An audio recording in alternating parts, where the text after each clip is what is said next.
Social responsibilities and business ethics. बड़ा ही simple और interesting chapter है। बस आपको इस चैप्टर को समझने के लिए अपने आप को एज अ बिजनेसमैन की जगह रखकर सारी चीज़ों को समझना पड़ेगा, तो आप रिलेट कर पाएंगे कि ये चैप्टर कितना सिंपल है और जितने भी पॉइंट्स मैं आपको इसके पढ़ाने वाला हूँ वो आप समझ पाएंगे कि ये सब चीज़ें आपको तो नॉर्मल सी पता भी हैं और नहीं भी पता है तो आप सुनकर समझ ही जाएंगे कि क्या क्या बिजनेस की रिस्पॉन्सिबिलिटीज होती हैं और बिजनेस के कुछ उसूल होते हैं, एथिक्स होते हैं। तो सिंपल चैप्टर है, आज ही की क्लास में इसको शुरू करेंगे और आज सिर्फ मैं इस चैप्टर का आपको एक पार्ट कराऊंगा जिसमें ये आधा चैप्टर मेरा पूरा कंप्लीट हो चुका होगा और बाकी का जो बचा हुआ आधा चैप्टर होगा वो हम नेक्स्ट लेक्चर में यानी कि नेक्स्ट वीडियो में कंप्लीट करेंगे। तो ज्यादा समय ना खराब करते हुए आइए करते हैं, चलिए बच्चों वीडियो को शुरू। तो बेटा जी यहां पर लिखा हुआ है सोशल रिस्पॉन्सिबिलिटीज, ऐसी कुछ सामाजिक सोशल जिम्मेदारियां जो एक बिजनेस को पूरी निभानी चाहिए। वो कौन कौन सी जिम्मेदारियां हैं वो इस चैप्टर के अंदर हम देखने वाले हैं। तो बिजनेस तो ऑलमोस्ट सभी कर रहे हैं, लेकिन उनकी कुछ ऐसी जिम्मेदारियां रिस्पॉन्सिबिलिटीज हैं जो उन्हें निभानी चाहिए। Social responsibilities refers to the obligation of business toward society, यानी कि जिस सोसाइटी में रहकर वो बिजनेस कर रहे हैं, जिस सोसाइटी के वो रिसोर्सेज को यूज कर रहे हैं, अपना प्रॉफिट कमा रहे हैं, उस सोसाइटी के बारे में भी एक बिजनेस को सोचना चाहिए ही चाहिए।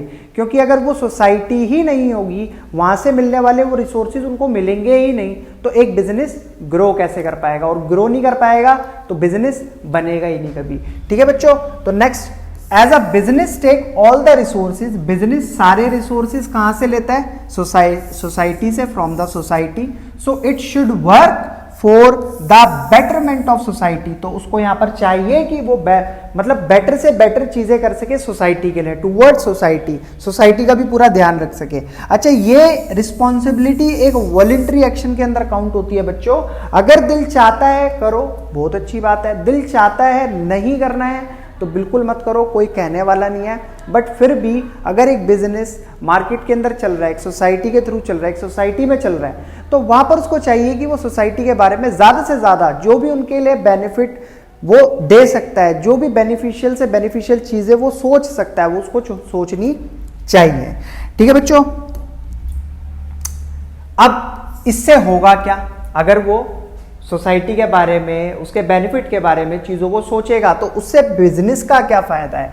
तो सेल्फ इंटरेस्ट, इससे बच्चों बहुत बड़ा फायदा है। जैसे कि एक बिजनेस किसी सोसाइटी के लिए कुछ अच्छा करता है, मान लो वो ऐसे स्कूल्स और हॉस्पिटल्स बनवाता है जो सोसाइटी के लिए मतलब काफ़ी ज़्यादा ज़रूरी भी थे, उनके बच्चे उस स्कूल में पढ़ने जाएंगे। तो अब जब वो स्कूल के अंदर पढ़ने जाएंगे और उनके बच्चे पढ़ लिख कर कुछ आगे बनेंगे, तो उनकी ज़ुबान पर सिर्फ किसका नाम होगा, जिस बिजनेस ने उस स्कूल की, हॉस्पिटल की सुविधा उस सोसाइटी को प्रोवाइड कराई थी।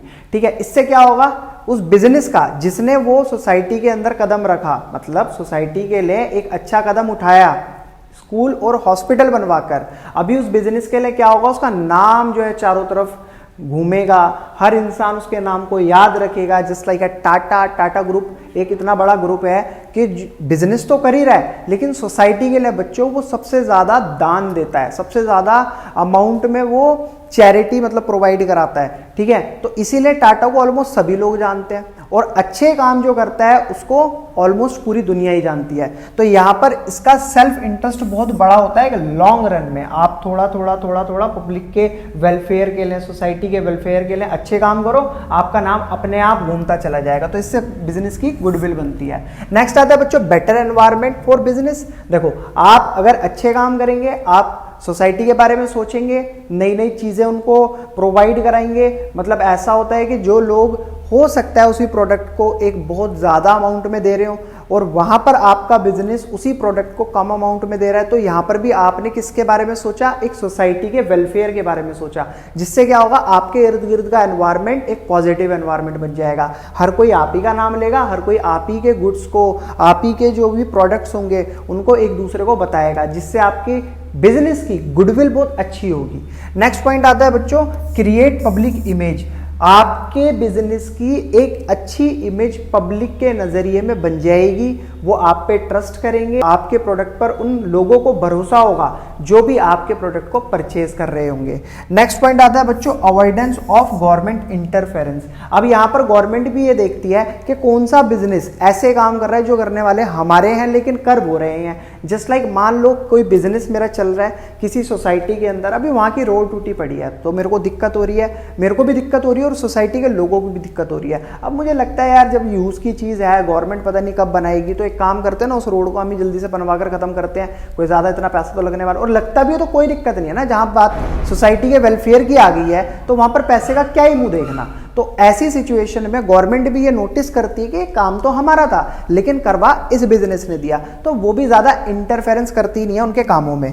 नेक्स्ट पॉइंट आता है बच्चों मोरल जस्टिफिकेशन। अब होता ये है मेरा बिजनेस, मेरे पास पैसा भी बहुत है, मेरे पास रिसोर्सेज भी बहुत है, मेरे पास नाम भी बहुत है, गुडविल दी किसने, इस सोसाइटी ने दिया है। अब इस सोसाइटी के लोग बेचारे भूखे मर रहे हैं, भूख से मर रहे हैं और मैं उनकी हेल्प ना कर पाऊं तो फिर क्या फायदा मेरे इतने बड़े बिजनेस का। तो मोरल जस्टिफिकेशन होना भी बहुत ज्यादा जरूरी है। ठीक है, तो ये थे हमारे कुछ ऐसे पॉइंट्स जो एक बिजनेस को ये ध्यान में रखते हुए एक सोसाइटी के वेलफेयर के बारे में सोचना चाहिए।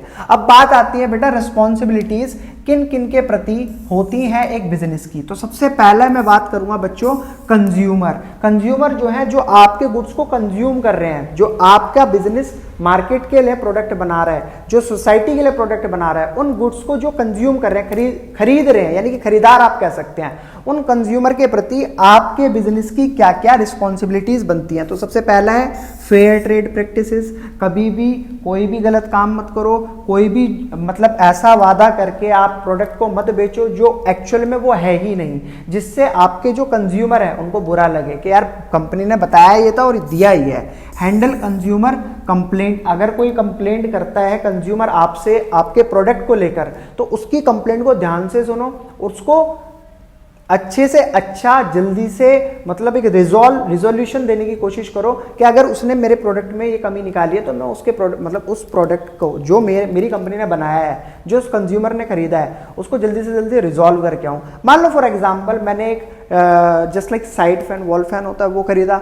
अब मैंने वो 6 महीने चलाया, उसके अंदर कोई इशू आ गया, मैंने फटाफट कस्टमर केयर को कॉल किया, मैंने बोला सर आपका जो प्रोडक्ट है ये तो सही काम नहीं कर रहा है। एक तुरंत 2 घंटे के अंदर वो लोग आए, फटाफट मेरा साइड वॉल फैन ठीक करा और वो चले गए। ठीक है, तो इससे क्या मिला, मेरे को एक सर्विस अच्छी मिली। ठीक है, प्रोडक्ट में दिक्कत थी लेकिन मैं एज अ कंज्यूमर जिस बिजनेस का वो प्रोडक्ट था मैंने उसको बोला, उन्होंने मेरे को सर्विस अच्छी दी, मेरा दिल खुश हो गया। नेक्स्ट आता है बेटा quality of product must be good. आपका जो भी प्रोडक्ट है, जो भी आप पब्लिक को दे रहे हो, जो भी आपका कंज्यूमर आपका प्रोडक्ट खरीद रहा है, आपका ध्यान पूरा इस बात की ओर होना चाहिए कि उसकी क्वालिटी में किसी भी तरीके का कॉम्प्रोमाइज नहीं किया होना चाहिए। आप जिस हिसाब से अमाउंट उनसे चार्ज कर रहे हो उसी हिसाब से आप उनको प्रोडक्ट की क्वालिटी भी दो, और मैं तो कहूंगा ज्यादा से ज्यादा दो। प्रॉफिट मार्जिन थोड़ा कम रखो। अगर आपके गुड्स की क्वालिटी अच्छी होगी तो ऑब्वियसली आपका गुड्स अपने आप ही मार्केट के अंदर माउथ टू माउथ पब्लिसिटी के थ्रू फैल जाएगा और लोग ज्यादा से ज्यादा आपकी कंपनी को जानना शुरू कर देंगे। नेक्स्ट पॉइंट आता है एजुकेट कंज्यूमर रिगार्डिंग प्रोडक्ट। आपका जो भी प्रोडक्ट है, आप अपने जो भी उनको कंज्यूमर खरीद रहे हैं उनको उसके बारे में बताओ, उनको बताओ कि हमारा प्रोडक्ट ये है, इसके ये फायदे हैं, इसके ये नुकसान है, आप इस तरीके से इतना पैसा अपना बचा सकते हैं। ठीक है, वो सारी नॉलेज उनको देनी चाहिए। तो ये हो गई एक बिजनेस की अपने कंज्यूमर को लेकर कुछ ऐसी रिस्पॉन्सिबिलिटी जो उसको अच्छे तरीके से निभानी चाहिए। बात आती है बच्चों टूवर्ड्स एम्प्लॉयज। अब देखो एम्प्लॉय जो है ना, वो हर बिजनेस, जितने भी बिजनेस आपके चल रहे हैं उनकी एक बैकबोन है। अगर एम्प्लॉयज ही नहीं होंगे, उस बिजनेस के कर्मचारी ही नहीं होंगे, तो आप किसी भी बिजनेस को कैसे चला सकते हैं? कभी भी नहीं चला सकते। भाई जो काम ही नहीं करेगा, प्रोडक्ट ही नहीं बनेगा, मशीन चलाने वाला ही नहीं होगा, तो आपका प्रोडक्ट बनकर मार्केट में पहुंचेगा कैसे? तो इसलिए बोला जाता है ये एक बिजनेस की बैकबोन होते हैं। उनको अच्छा रेम्यूनरेशन दो, अच्छी सैलरी उनको दो। Next safe working environment. उनको किसी भी ऐसी जगह पर काम मत करवाओ जो उनकी सेहत के लिए एक हानिकारक साबित हो सके, उनको चोट पहुंचे, कुछ भी XYZ ऐसी चीज ना हो जो उनके लिए थोड़ा खतरनाक हो। नेक्स्ट आता है पीर रिकॉग्निशन। इसके अंदर ये होता है कि अगर वो अच्छा काम कर रहे हैं तो उनको शाबाशी भी मिलनी चाहिए, उनको एक एप्रिसिएशन भी मिलना चाहिए, जिससे कि वो और इंटरनली मोटिवेट हो। ठीक है, करियर एडवांसमेंट अपॉर्चुनिटी। अब ऐसा नहीं है कि अगर कोई एम्प्लॉय एक ही लेवल पर काम कर रहा है तो वो उसी लेवल पर पूरी जिंदगी काम करता रहे, नहीं यार, उनको भी बढ़ाओ, उनको जैसे सैलरी उनको दी जा रही है उनका भी एक करियर का एक ऐसा एडवांसमेंट होना चाहिए कि वो टाइम टू टाइम अपने आप को भी बढ़ता हुआ देख सकें। To provide allied service, housing, medical etcetera etcetera. अपने एम्प्लॉयज को अगर आप मेडिकल फैसिलिटी प्रोवाइड कराओ तो बहुत ही अच्छा है, हाउसिंग फैसिलिटी प्रोवाइड कराओ तो और भी अच्छा है, उनको इंश्योरेंस वगैरह करा कर दो और भी अच्छा है, उनके बच्चों की पढ़ाई लिखाई का खर्चा उठाओ तो और भी ज्यादा बेहतर है, क्योंकि बेचारा एक एम्प्लॉय पूरी जिंदगी एक बिजनेस के अंदर अगर दे रहा है, अपना पूरा जीवन उस बिजनेस को दे रहा है, तो कहीं ना कहीं उसको भी तो ऐसी सिक्योरिटीज मिलनी चाहिए ना जो उसके लिए अच्छी साबित हो। तो बच्चों ये थे हमारे कुछ क्या, अभी तो मैंने सिर्फ 2 ही बताए हैं आपको, 2 ऐसी रिस्पॉन्सिबिलिटी जो एक बिजनेस को अपने कंज्यूमर के लिए और अपने एम्प्लॉयज के लिए निभानी चाहिए। बाकी और भी हमारी हैं इसके अलावा, उन्हें भी देख लेते हैं क्या क्या होती हैं सर। नेक्स्ट आता है बच्चों टूवर्ड को ऑनर। अब बात आती है एक बिजनेस को अपने ऑनर के बारे में किस लेवल पर सोचना चाहिए, वहां पर भी एक बिजनेस की रिस्पॉन्सिबिलिटी बनती है कि उसके ऑनर के बारे में वो इस तरीके से सोचे। सबसे पहला, सेफ्टी ऑफ इन्वेस्टमेंट। भाई ऑनर ने पता नहीं कैसे कैसे करके उसके अंदर इन्वेस्टमेंट करी है अपने बिजनेस को चलाने के लिए, तो उसकी इन्वेस्टमेंट सेफ रहनी चाहिए। कोलैबोरेशन, डिसीजन मेकिंग, कोई भी डिसीजन लिया जा रहा है ऑनर की शामिल होना यानी कि सहमति होना भी बहुत जरूरी है। नेक्स्ट आता है रीजनेबल ROI रिटर्न, यानी कि आप मान लो 1 लाख रुपए बैंक में डालते हो और साल का उसका 6,000 रुपये आपको मिल रहा है या 4,000 मिल रहा है, 5,000 मिल रहा है, जो भी मिल रहा है, ठीक है। अब आपने 1 लाख रुपए बिजनेस में लगाया और आपको रिटर्न में 2,000 रुपए मिल रहा है, तो इससे बेटर तो आप बैंक के अंदर जमा करा दो ना। तो यहां पर ध्यान देने वाली बात यह, बिजनेस की रिस्पॉन्सिबिलिटी ये बनती है कि जो पैसा अगर ऑनर लगा रहा है तो एटलीस्ट रिटर्न ऑन इन्वेस्टमेंट तो अच्छा मिले, ठीक है। नेक्स्ट आता है प्रॉपर यूटिलाइजेशन ऑफ फंड। जो भी पैसा बिजनेस में लगाया गया है ऑनर के द्वारा उसका अच्छा यूटिलाइजेशन होना चाहिए, फालतू खर्च बिल्कुल नहीं करना चाहिए, जिससे कि अगर अच्छे तरीके से वो सही रिसोर्सेज में फंड को लगाएंगे ना तो रिटर्न ऑन इन्वेस्टमेंट आने के चांसेस भी ज्यादा। बेकार की चीजों में पैसा खर्च करेंगे तो कहीं आपको रिटर्न मिलने वाला है। नेक्स्ट पॉइंट आता है बच्चों टूवर्ड द गवर्नमेंट। अब गवर्नमेंट के भी प्रति बिजनेस की कुछ रिस्पॉन्सिबिलिटीज होती हैं, जस्ट लाइक फॉलो रूल्स, कोई भी रूल ब्रेक मत करो, कोई भी गैर कानूनी काम मत करो, कोई भी कानून तोड़ना बिल्कुल भी गैर कानूनी अपराधी माना जाता है। नेक्स्ट आता है पे टैक्सेस। टैक्सेस दो, जो भी आप कमा रहे हो उसमें से सरकार का हिस्सा सरकार तक पहुंचाया जाए। फेयर डीलिंग, सही काम होना चाहिए, कोई भी गड़बड़ घोटाला किसी भी तरीके की देखने के लिए मिलनी चाहिए। सोशल प्रॉब्लम्स, जो भी सोशल प्रॉब्लम है, जो भी हमारी सोसाइटी की प्रॉब्लम है, उन्हें सरकार के साथ मिलकर उनके अंदर हाथ बटाओ, उनकी प्रॉब्लम को दूर करो, मतलब जो भी आप बेस्ट से बेस्ट सोल्यूशन दे सकते हो वो आप करो। ये है गवर्नमेंट के प्रति। अब नेक्स्ट आता है बच्चों कम्युनिटी। कम्युनिटी यानी कि सोसाइटी, जिस चीज के ऊपर ये चैप्टर है, जो स्टार्टिंग में मैंने आपको सारी बातें बताई थी कि एक बिजनेस सोसाइटी के लिए क्या क्या चीजें सोच सकता है, ठीक है। एम्प्लॉयमेंट जनरेशन, तो सोसाइटी के प्रति सबसे पहला काम ये कि भाई रोजगार दो, एम्प्लॉयमेंट प्रोवाइड कराओ। नेक्स्ट आता है help weaker section of society, उन लोगों की मदद करो जो बहुत ज्यादा गरीब हैं, जिनके पास पैसा नहीं है। नेक्स्ट आता है improvement in local area water electricity. अगर आपको लगता है कोई लोकल एरिया है, एक एरिया है जहां पर स्कूल नहीं है, हॉस्पिटल नहीं है, इलेक्ट्रिसिटी नहीं है, रोड नहीं है, तो अगर बिजनेस के अंदर इतनी क्षमता है तो वो बिल्कुल करे, वहाँ के लिए रोड बनवाए और लोगों को ऐसी सुविधाएं दे जहाँ पर उनके बच्चे अच्छे स्कूल में पढ़ सकें, हॉस्पिटल में उनका इलाज हो सके। Uplift social, cultural and moral values. तो ये सारी बातें जो होती हैं बच्चों एक बिजनेस की जो कम्युनिटी है, जो सोसाइटी है, उसके प्रति रिस्पॉन्सिबिलिटी बनती है, उसको पूरी तरीके से निभाना चाहिए। अब बात आती है सप्लायर की। देखो सप्लायर अगर माल नहीं देगा, कच्चा माल, रॉ मटेरियल बिजनेस को नहीं मिलेगा, तो वो आगे उस प्रोडक्ट उसे प्रोडक्ट में कन्वर्ट करेगा कैसे। तो यहाँ पर सप्लायर के लिए भी बहुत बड़ी एक जिम्मेदारी बिजनेस की बनती है। तो सबसे पहला है बच्चों रेगुलेशन, रेगुलर पेमेंट। अगर आपको सप्लायर रॉ मटेरियल टाइम पर दे रहे हैं तो आप उनको पेमेंट भी टाइम पर दो। नेक्स्ट आता है fair dealing with the term with them, उनके साथ सही तरीके से डील करो। जैसा अच्छी क्वालिटी में आप प्रोडक्ट ले रहे हो उसी हिसाब से आप उनको पेमेंट भी कर रहे हो, तो प्रोडक्ट भी आपका अच्छा ही बनना चाहिए। नेक्स्ट आता है guide them for improving quality. अगर आपको लगता है कि आपका जो सप्लायर है रॉ मटेरियल में कहीं ना कहीं कमी कर रहा है, तो उसको बोलो, उसको समझाओ कि आप अच्छी क्वालिटी का रॉ मटेरियल हमारे पास लेकर आओ, जिससे हम कन्वर्ट कर सके एक अच्छी क्वालिटी के प्रोडक्ट में।